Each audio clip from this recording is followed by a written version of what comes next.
میٹھے اسلامی بھائیوں، الحمدللہ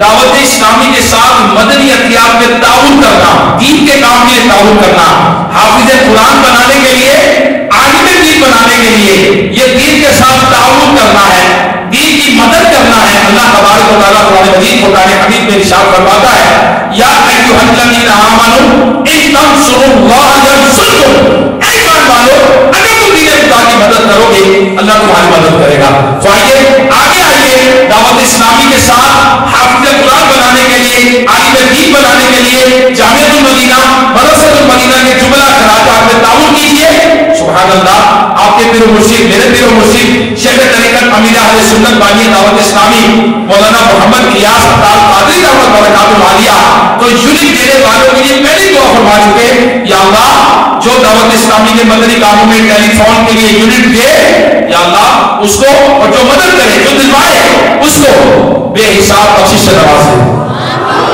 آئیے اللہ کے ولی کی دعائیں لیتے ہیں، ہم بھی ٹیلی فون کی نیت کر لیتے ہیں، آپ بھی نیت کیجئے، میں بھی الحمدللہ میری بھی نیت ہے، میں ٹیلی فون میں حصہ دوں گا، آپ بھی نیت کیجئے کہ آپ بھی دعوت اسلامی کے ٹیلی فون میں کم از کم ایک یونٹ اپنے گھر سے دیں گے انشاءاللہ عز و جل، اور اسلام بھائیوں سے بھی دلوائیں گے انشاءاللہ۔ حدیث پاک میں آتا ہے، میرے آقا صلی اللہ علیہ وسلم نے ارشاد فرمایا، میں اس بات پر قسم کھا سکتا ہوں کہ صدقہ مال میں کمی نہیں کرتا۔ آپ دیجئے، رب نے دیا ہے، رب کے مال سے دیجئے، انشاءاللہ عز و جل آپ کا مال بڑھے گا، کم نہیں ہوگا انشاءاللہ عز و جل۔ دین کے کام میں تعاون کیجئے، اللہ تبارک و تعالیٰ آپ کو دونوں جہانوں کی بھلائیاں نصیب فرمائے۔